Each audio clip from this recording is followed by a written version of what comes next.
Okey, seterusnya ialah kebangkalian bersyarat. Kebangkalian bersyarat ni dia apa ni? Dia melibatkan dua peristiwa. Kebangkalian bersyarat dia masih melibatkan dua peristiwa. Dia macam kebangkalian bersama, tapi dia ada perbezaan sikit. Iaitu bila kebangkalian bersyarat kita ada dua peristiwa, tetapi dua peristiwa ni dia tak berlaku serentak. Ada peristiwa yang berlaku dahulu. Seperti yang saya dah jelaskan saya rasa pada minggu lepas kan. Kebangkalian bersyarat ialah ada dua peristiwa. Peristiwa yang pertama berlaku dulu, kemudian diikuti dengan peristiwa yang kedua. Okay, dalam contoh ni kalau saya nak kira kebangkalian B bersyaratkan A ni, kebangkalian B bersyaratkan A, kebangkalian B bersyaratkan A ialah saya ada dua peristiwa, iaitu peristiwa B dan peristiwa A. Dalam seksi saya sebut peristiwa B dan peristiwa A. Okey, peristiwa B, peristiwa apa? Isi rumah tersebut berada dalam kategori berada dalam kategori B40. Manakala A ialah ketua isi rumah tersebut dalam kategori di mana dia memiliki jazah. Jadi kalau saya tulis begini, kebangkalian B/A ni maksudnya apa? Kebangkalian peristiwa B berlaku dengan syarat peristiwa A sudah pun berlaku. Peristiwa A sudah pun berlaku dulu. Jadi kalau berdasarkan formula dia apa? Formula dia saya dah bagi mula lepas, iaitu kebangkalian bersama B dan A bahagi dengan kebangkalian A. Jadi kalau kita kira, kita dah ada kebangkalian bersama tadi kan? Dah ada kebangkalian bersama, dah ada. Kebangkalian sud pun dah ada. Jadi just bagi sajalah. 50 per 1000, 0.05 bagi dengan 0.25 ataupun 250 per 1000 sama dengan 0.02. Jadi kalau maksudnya apa? Kebangkalian isi rumah tersebut berada dalam kategori B40 dengan syarat ketua isi rumah tersebut memiliki ijazah ialah 0.02. Itu dia punya maksud kebangkalian, kebangkalian bersyarat dia. Okey, sebab dari segi pengiraan awak hafal je formula, awak faham kebangkalian sud, kebangkalian bersama, awak boleh dapat kebangkalian bersyarat ni dengan mudah sebenarnya. Awak hafal je formula ni. BA, kebangkalian B bersyaratkan A ialah perjumlahan kebangkalian B dan A. Bukan perjumlahan. Ialah dapatkan kebangkalian bersama bahagikan dengan kebangkalian A. Itu saja. Ini konteks kebangkalian bersyarat yang saya nak sampaikan dan saya nak anda faham begini ya. Okey, kita ada berapa tadi? Kita ada 1000 isi rumah. Kalau katalah 1000 isi rumah ni. Okey, 1000 isi rumah ni saya letak dalam satu bilik.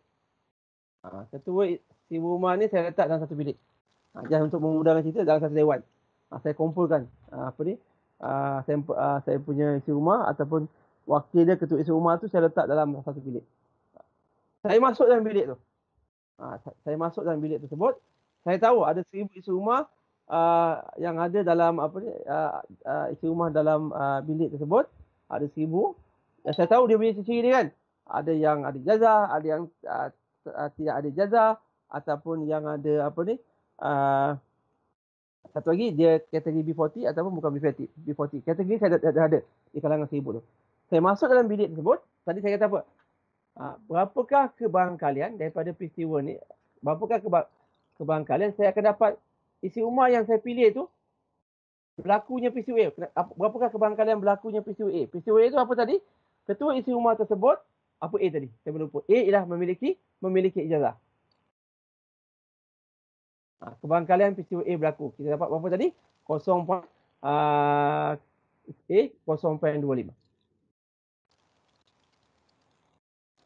Ataupun berapakah kebangkalian peristiwa B berlaku?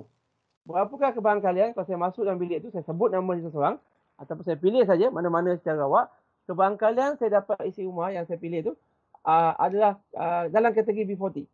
B berapa kebangkalian B tadi? Berapa ramai B? 700. 700 daripada 1000. Sama dengan 0.07. Ini yang kita dah buat kebangkalian sud dan kebangkalian bersama tadi. Itu dia punya senario. Begitu juga kalau katalah saya nak ada dua kategori kan. Berapakah kebarangkalian isi rumah yang saya pilih tadi? Dia ada ijazah, ketua dia, dan dia berada dalam kategori B40. Berapa nilai dia? 50 per 1000, 0.0.05. Itu kebarangkalian sud dan kebarangkalian bersama. Itu yang kita buat. Saya anda boleh nampak lah, cuba kaitkan. Okay, kemudian, sekarang ni saya nak masuk kebarangkalian bersyarat. Apa yang dimasukkan dengan kebarangkalian bersyarat ni? Saya nak anda faham dalam konteks apa ni? Dalam konteks begini. Daripada 1000 orang tu, sekarang saya nak pecahkan dia kepada 2 kumpulan. Saya nak pecahkan dia kepada 2 kumpulan. Saya rasa okey, saya masuk, saya bagi tahu. Okey, kalau ketua isi rumah yang memiliki ijazah pergi pada satu bilik yang lain. Katalah bilik pertama. Yang tak ada ijazah duduk kat bilik yang lain, bilik yang kedua. Maknanya mereka keluar daripada 1000 tu, bilik yang ramai-ramai tu, dia pergi pada dua bilik. Jadi berapa ramai yang pada bilik yang pertama yang ada ijazah? Ada 200, ada 250. Yang tak ada ijazah, dan tentu balance dia 750. Total dia masih 1000. Nampak tak? Sekarang ni saya ada 2 bilik. Bilik yang pertama, bilik yang kedua. Saya tak boleh gunakan A, B lah. A, B dah gunakan. Okey, bilik X, bilik 1. Contohnya, bilik yang pertama dan bilik yang kedua. Okey. Bilik yang pertama ni juga 250 orang ni, siapa ni? 250 orang ialah mereka di mana ketua isi rumah dia ada ijazah. Dia sebenarnya peristiwa apa tu? Dia adalah peristiwa A kan? Ketua isi rumah tersebut ada ijazah. Manakala yang di bawah tu ialah ketua isi rumah tersebut tidak memiliki ijazah. Iaitu label tadi saya pakai A pelengkap. Saya labelkan dia sebagai A pelengkap. Saya harap semua nampak apa yang saya buat. Kemudian saya pergi kat bilik A. Saya pergi dekat bilik A. Saya kata, saya nak tahu. Saya sebut je, saya pilih mana-mana ketua isi rumah secara awak, ataupun saya panggil. Saya panggil ataupun saya minta keluar semua kan. Ataupun saya pegang, saya tarik secara random secara awak. Tapi di bilik A, saya pergi di bilik A, yang di mana ketua semua isi rumah dia adalah memiliki ijazah. Berapakah kebarangkalian isi rumah yang saya pilih tu adalah dalam kategori B40. Peristiwa apa? Peristiwa B kan? Berapakah kebarangkalian isi rumah yang saya pilih tu dia berada dalam kategori B40. Iaitu saya nak dapatkan peristiwa B. Berapa ramai? Daripada 250, nampak tak? Daripada 250, ada berapa ramai? Daripada 250, kita ada berapa ramai ni? Kita ada 50 kan? Ada 50 isi rumah dalam kategori B40. Ataupun kalau bahasa yang biasa kita gunakan ialah di kalangan daripada 250 ada 50. Jadi berapa kebarangkalian dia? 50 bahagi 200, 250. 0.0 berapa ni? 0.05. Lebih kurang apa ni? Lebih kurang 50 bagi 250, 0.05, 0.2.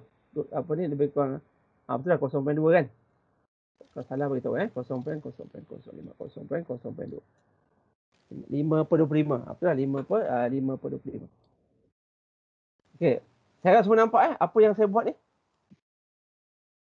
Nampak. Okey, begitu juga kalau saya pergi bilik yang kedua ni, di mana saya dah tahu dalam bilik tu semuanya ketua isi rumah dia tak ada ijazah. Jika saya pilih secara awak, berapakah saya dapat ketua isi rumah tersebut dalam kategori bukan B40. Bukan B40. Daripada 750, yang bukan B40 ada 100. Nampak? Ada 100 kan? Ada 100. 100 daripada berapa? 100 daripada 700, 750. 10 per 75. Dan kalau awak kira nilai kebarangkalian dia, berapa ni? 100 bagi 750. 2 per 15, 0.133. Contohnya 0.133. 133. Cuba kira betul tak apa saya dapat? Betul.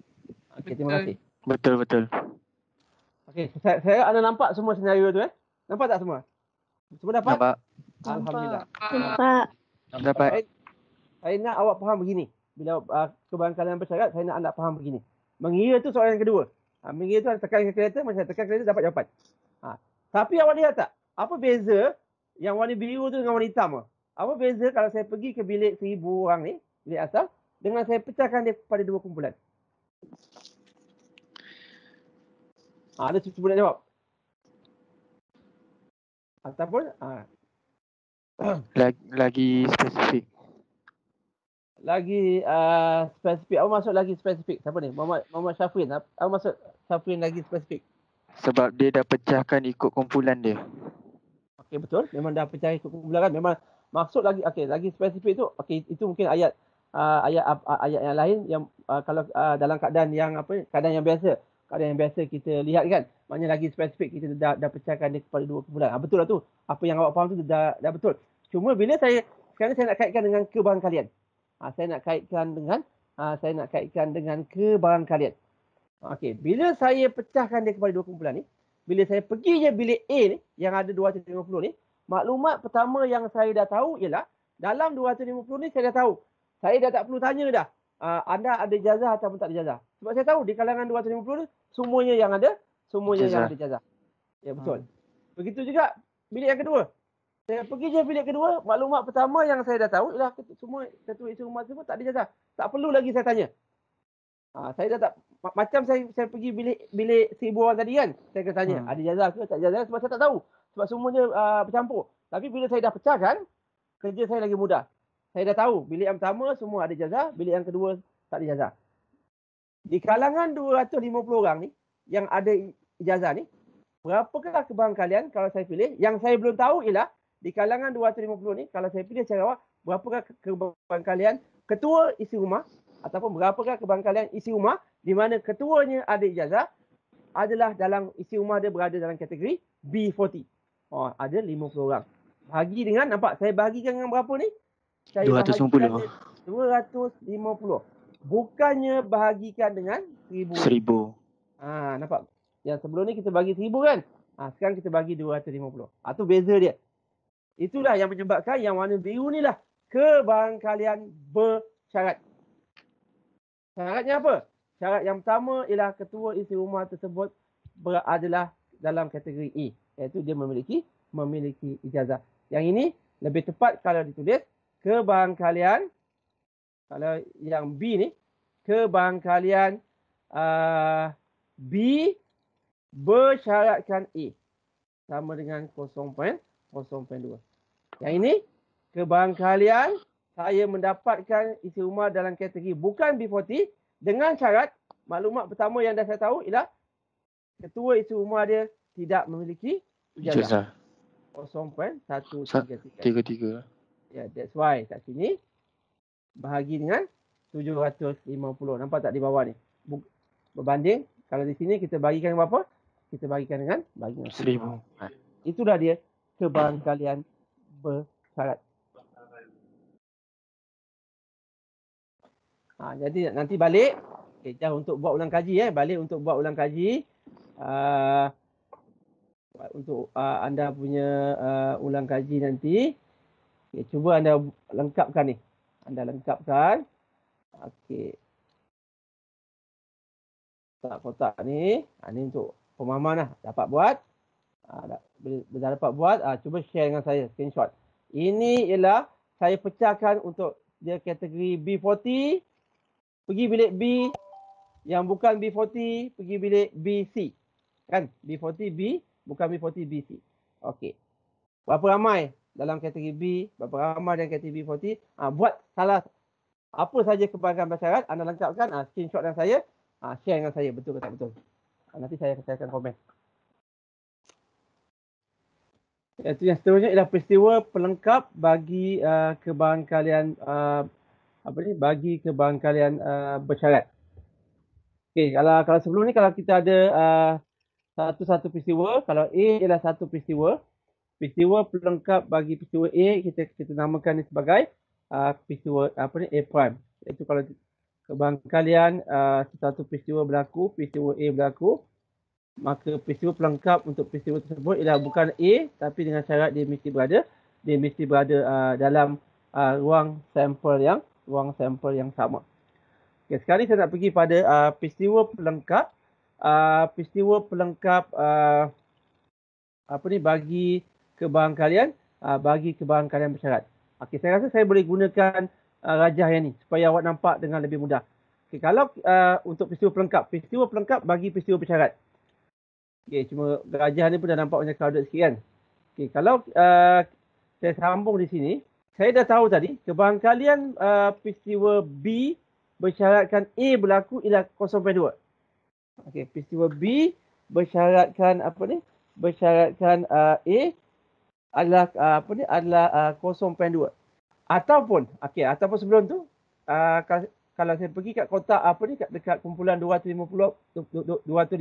ni, peristiwa B tadi ialah kategori isi rumah tersebut berada dalam kategori B. Soalan dia, apakah peristiwa pelengkap bagi B kat sini? Dah tentu simbol dia apa? Kita pakai BC kan? BC ataupun B prime. Katalah kita pakai BC. Peristiwa pelengkap bagi peristiwa B ialah peristiwa bukan B, tapi dalam ruang sampel yang sama. Tu syarat dia kena ada. Jadi dalam konteks ni, tadi saya kata kita ada 250, kita ada 250 orang. Saya dah dapatkan kebangkalian B ialah 0.2. Kebangkalian B ni juga ialah kebangkalian B bersyaratkan A yang saya dah huraikan tadi. Sekarang saya nak cerita dalam konteks peristiwa pelengkap. Kalau saya tahu B ialah satu peristiwa pelengkap untuk B ialah BC. Jadi kalau kebangkalian B ialah 0.2, kebangkalian peristiwa pelengkap bagi B berlaku, B ni apa tadi? Ialah kategori B40. Kebangkalian saya dapat isi rumah tersebut bukan kategori B40, dah tentu ialah selain daripada ialah 1 tolak 0.2, iaitu 0.8. Kita ada 50 orang dalam kategori B, kita ada 650 50 orang dalam kategori B, yang bukan B ada 200. 200 bagi 250 sama dengan 0.2. Ini dalam konteks yang biasa kita cerita pasal peristiwa pelengkap bagi satu peristiwa sud. Tapi awak perlu ingat seperti yang saya dah terangkan tadi, dalam kotak yang biru ni, dalam cerita yang biru ni, kita bercerita kebangkalian bersyarat. Jadi bila saya katakan BC ni ialah peristiwa pelengkap untuk B, padahal B tu dia ada syarat dia. Jadi yang ini juga sepatutnya ditulis. Kalau saya tulis balik, dia mesti ditulis sebagai ini ialah yang lebih tepat, ini adalah kebangkalian peristiwa pelengkap untuk B berlaku dengan syarat A telah berlaku dulu, iaitu 0.8. Jadi kat sini, yang saya nak awak lihat ini, kebangkalian peristiwa B bersyaratkan A berlaku ialah 0.2. Peristiwa pelengkap bagi B, peristiwa pelengkap bagi peristiwa bersyarat untuk B ni ialah peristiwa B pelengkap, syarat dia mesti sama, iaitu syarat dia ialah A sama dengan 0.2. Jadi dengan lebih mudah, kalau kita dapat peristiwa B pelengkap bagi A pelengkap, yang ini peristiwa pelengkap untuk peristiwa ni, dan tentu kita dapatkan peristiwa B kan. Peristiwa B pelengkap, apakah peristiwa B? Peristiwa B bersyaratkan A pelengkap adalah 1 tolak 0.133 yang ini. Jadi anda selesaikan, berapa dapat nilai dia? 0.867. Okey, betul. 86867. 3 titik kumpulan. Betul. Nampak tak? Dia punya kaitan dia. Ya, silakan. Siapa tu? Tak, yang atas tu, yang B pelengkap dengan syarat A tu kan 0.2 ke 0.8? Yang mana? Yang ini 0.8? Oh, yang di Tak, bawah ni. yang dah tertulis balik tu. Okay, terima kasih.